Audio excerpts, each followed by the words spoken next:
निश्चित भाव में आम कार्यक्रम को ऑफिशियली आरंभ करवा समस्त माननीय व्यक्ति को रिक्वेस्ट करी महाप्रभु जगन्नाथ सम्मुख में दीप प्रज्वलन करी आज संध्या को आरंभ करेंगे। रिक्वेस्ट करेंगे समस्त अतिथि माने प्लीज जगन्नाथ को मूर्ति पाखु को जिवे हमर लाइटिंग सेरेमनी हम आरंभ करेंगे लेकिन ऑफिशियल मीटिंग हे नथिला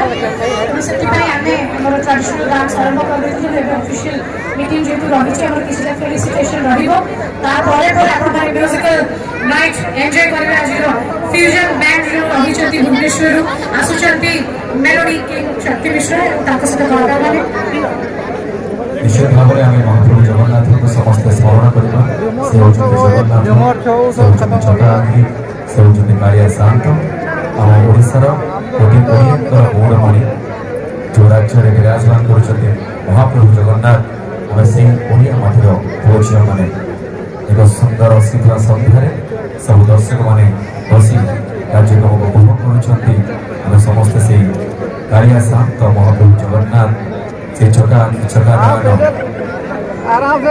जगन्नाथ स्मरण कर आज सन्ध्या में धीरे धीरे आगे बढ़ी चलिए चाहिए जति जन दर्शक छथि लाइटिंग सेरेमनी चली महाप्रभु जगन्नाथ को सामने तेणु टिके समस्ते ताली दे अभिनंदन जणाई देबे।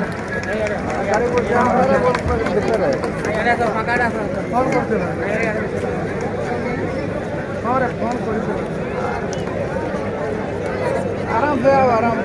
अभी तो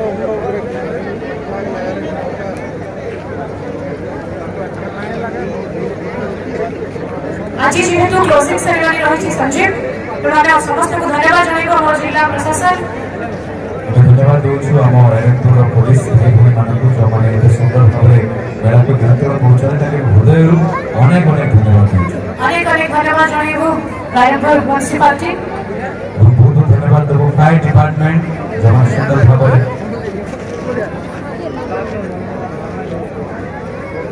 समस्त रायरंगपुर अधिवासी मैंने जो 3 दिन धरे धैर्यर सहित यही 3 दिन कार्यक्रम को उपभोग कले से आंतरिक अनेक अनेक धन्यवाद दूँ समस्त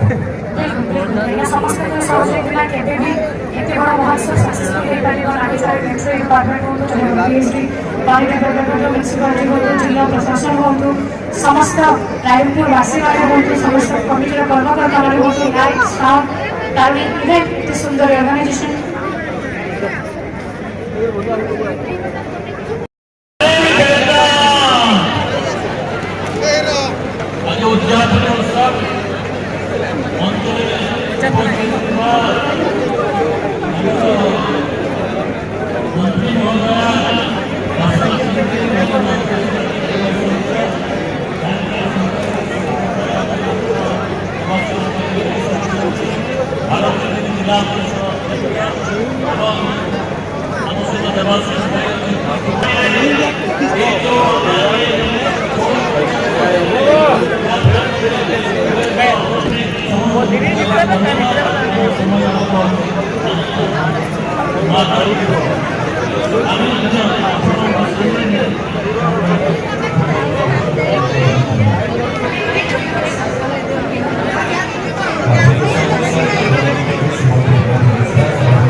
ଓଡ଼ିଶା ସରକାରଙ୍କର ମନ୍ତ୍ରୀ ଶ୍ରୀମତୀ ବାସନ୍ତୀ ନାମିଳ ମହୋଦୟା ମଞ୍ଚରେ ଉପସ୍ଥିତ ଅଛନ୍ତି। ଆମର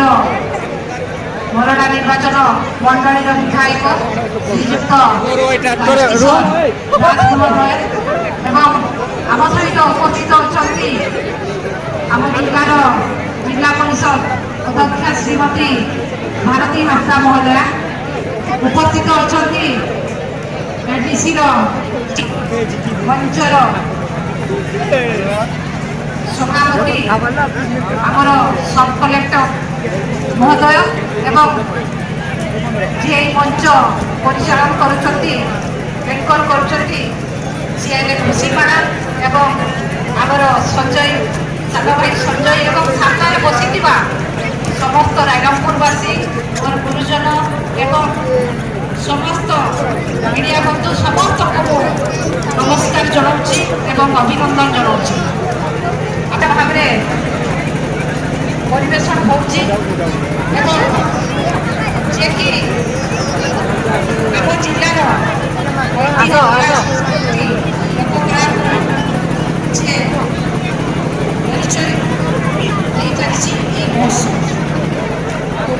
ପରିବେଷଣ କରାଯାଉଛି ଏହି ମହୋତ୍ସବ। ତେଣୁ ନିଶ୍ଚିତ ଭାବରେ ଧନ୍ୟବାଦ ଦେବି ଯିଏକି ଏହି କରିଛନ୍ତି ଧନ୍ୟବାଦ ଦେବି ପରିବେଷଣ କରିଛନ୍ତି ଏବଂ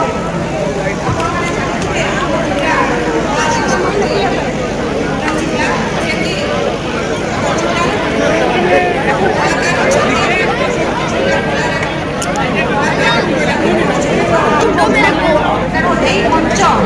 ଯିଏକି ବିଭିନ୍ନ ଆମ ଜିଲ୍ଲାର ଲୋକକଳାକୁ ଆଜି ସାମ୍ନାକୁ ଆଣି ତାଙ୍କୁ ଯେଉଁ ସମର୍ଥିତ କରୁଛନ୍ତି। ତେଣୁ ଆମର ଯେଉଁ କଳାକାରମାନଙ୍କୁ ଖୁବ୍ ତାଙ୍କୁ ଯିଏକି ଆଗକୁ ଯିବାର ପ୍ରଶାସନ ହେଇପାରୁଛି। ତେଣୁ ନିଶ୍ଚିତ ଭାବରେ ଏହି ମଞ୍ଚ ତରଫରୁ ବିଶେଷ ବିଶେଷ ଆଉ ଯିଏକି ଏହି ମଞ୍ଚ ଆମ କଳାକାରମାନଙ୍କୁ ପରିଚୟ ଦେଇପାରିଛି। ତେଣୁ ଏ ମଞ୍ଚ ତରଫରୁ ଆମର ଯେଉଁ ମଞ୍ଚ ପରିଚାଳନା କରିଛନ୍ତି ତାଙ୍କୁ ମଧ୍ୟ ବହୁତ ବହୁତ ଧନ୍ୟବାଦ ଦେବି। ଆଉ ବିଶେଷ କିଛି କହୁନି, ସଭା ଶେଷରେ ସମସ୍ତଙ୍କୁ ଆଉ ଥରେ ସାଧୁବାଦ ଧନ୍ୟବାଦ ଦେଇ ମୋର ବକ୍ତବ୍ୟ ରଖୁଛି। ମୋତେ ଉତ୍କଳ सो मच मैम बहुत बहुत धन्यवाद इतने सुंदर सुंदर कथा कहले हम समस्त को पई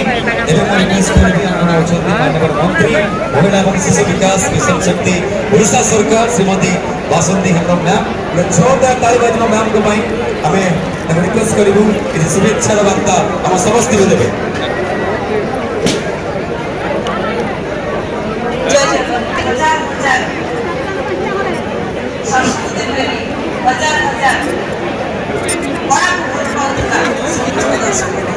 ଆମ ସହିତ ମଞ୍ଚରେ ଆମର ସମସ୍ତଙ୍କର ପ୍ରିୟ ମମତା ଅପାଜୀ ଆମର ପ୍ରିୟ ଭାଇ ରାଜୁ ଭାଇ ପାଣିଗଡ଼ ବିଧାୟକ ମରଣାର ଅଛନ୍ତି ଆମର ସମସ୍ତଙ୍କର ପ୍ରିୟ ଭାଇ ଦେବାଶିଷ ଭାଇ ଯିଏକି STC ଚେୟାରପର୍ସନ ତା ସହିତ ଆମେ ସମସ୍ତଙ୍କର ସ୍ନେହର ଏବଂ ସମ୍ମାନର ସହିତ ଆମେ ଏ ଜିଲ୍ଲାର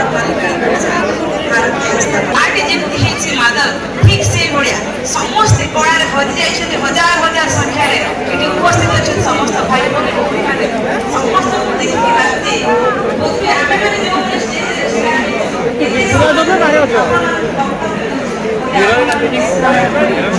ଆମ ଏ ମାଟି ମୟୂରଭଞ୍ଜ ମାଟି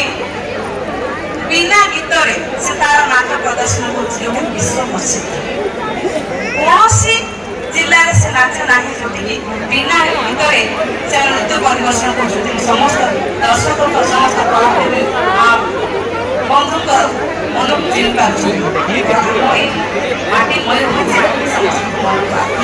ସମସ୍ତଙ୍କୁ ମନକୁ ଜିଣିଛି ଏଇ ମୟୂରଭଞ୍ଜ ମାଟିରେ ଆମେ ଯଦି ଗୋଟେ ସାଇଡ୍ ଚିନ୍ତା କରିବା ଆମର 4ଟି ସବ୍ ଡିଭିଜନ ଅଛି 4ଟି ସବ୍ ଡିଭିଜନ ମଧ୍ୟରେ ଆମେ ଯୋଉଠି